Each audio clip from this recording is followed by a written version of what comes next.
किशन और मोहन दो जिगरी दोस्त थे। दोनों ही साथ पले बड़े और साथ ही पढ़ाई लिखाई भी की, लेकिन स्कूल के बाद दोनों अलग हो जाते हैं।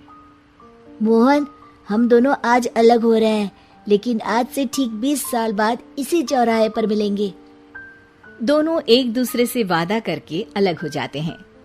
किशन दूसरे शहर में आगे की पढ़ाई करने चला जाता है, तो मोहन अपने पिता के साथ उनकी दुकान में हाथ बटाने लगता है। पिताजी, मैं भी किशन की तरह दूसरे शहर में पढ़ने जाना चाहता हूँ। उसके पिता एक शराबी इंसान थे। अरे बेटा, तू क्या करेगा शहर जाकर? अरे पढ़ाई करने के बाद किसी की ऑफिस में नौकरी है ना। अरे वो तुझसे ढेर सारा काम करवाएगा और बदले में 4 अठन्नी पकड़ा देगा। तो राजा है राजा, अपनी दुकान में बैठ बच्चा। पर पिताजी, ये गल्ला तोलना मुझे अच्छा नहीं लगता। अरे इसी गल्ले को तोल तोल कर तो मैंने तुझे पढ़ाया लिखाया, इस लायक बनाया, और आज तुझे ये गल्ला तोलना अच्छा नहीं लगता। ये बोलकर वो मोहन को एक जोर का थप्पड़ लगा देते हैं। मोहन को थप्पड़ से गुस्सा आ जाता है और वो घर छोड़कर चला जाता है। 1-2 दिन भूखा रहने के बाद मोहन को पिता की बात याद आती है। ऐसा कौन सा काम है जिसमें खुद के लिए मेहनत करना और ज्यादा से ज्यादा पैसा हो? वो सोच में पड़ जाता है कि तभी उसे घोड़ों की आवाज आती है। वो एक पेड़ के पीछे छुप जाता है और जहां देखता है कि डाकू कैसे एक चादर फैलाते हैं और उसमें ढेर सारे सोने के गहने डाल देते हैं। डाकुओं का सरदार बोलता है, चलो, एक दिन मेहनत की, अब बाकी के महीने राजा बनकर गुजारेंगे। सारे जोर जोर से हंसकर वहां से निकल जाते हैं। अरे वाह, ये तो सच में बड़ा ही अच्छा बिजनेस है। फिर क्या था, मोहन ने छोटी मोटी चोरी का काम शुरू कर दिया। कभी किसी की चेन खींच लेता, तो कभी किसी की पॉकेट मार लेता। उसे इस काम में मजा आने लगा। वाह, ये तो अच्छा काम है।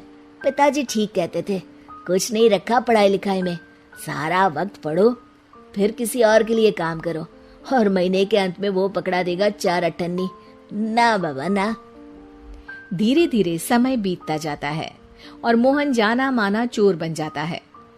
लोग उसके नाम से कांपते और कोई भी पुलिस वाला उसे पकड़ ही नहीं पाता। सभी उसका चेहरा पहचानते, लेकिन वो कहाँ रहता है ये किसी को पता न था। फिर एक दिन वो भी आ जाता है जब मोहन को किशन से मिलने का दिन याद आता है। ओह, 20 साल बाद आज ही का दिन है जब मुझे अपने यार किशन से मिलना है।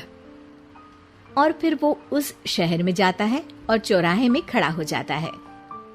काफी समय तक वो अपने दोस्त का इंतजार करता रहता है, लेकिन वो नहीं आता। मैं भी पागल हूँ, किसे 20 साल पहले की बात याद होगी। कुछ देर इंतजार करने के बाद वो वहां से जाने लगता है कि तभी सामने 2 पुलिस वाले आ जाते हैं और उसे गिरफ्तार कर लेते हैं। मोहन को आश्चर्य होता है कि उन लोगों को मोहन का पता कैसे चला। अब सुनो, तुम लोगों ने अब मुझे पकड़ ही लिया है, तो क्या मैं जान सकता हूँ कि तुम लोगों को ये कैसे पता चला कि मैं यहाँ आने वाला हूँ? उसमें से एक पुलिस वाला मोहन को एक लेटर देता है। मोहन लेटर खोलता है जिसमें लिखा होता है, मेरे जिगरी दोस्त मोहन, मैं जानता था आज दुनिया यहाँ के वहां क्यों ना हो जाए, तुम यहाँ मुझसे मिलने जरूर आओगे। आज मन था कि मैं तुम्हें गले लगा लूं, लेकिन फर्ज की दीवार सामने आ गई। 20 साल बाद तुम एक मुजरिम के रूप में मेरे सामने खड़े थे। माफ करना दोस्त, देश के प्रति मेरा फर्ज मेरी दोस्ती के आगे छोटा पड़ गया। मोहन की आंखों में अब आंसू थे। वो चुपचाप वहां हाथों में हथकड़ी बांधे चला जाता है।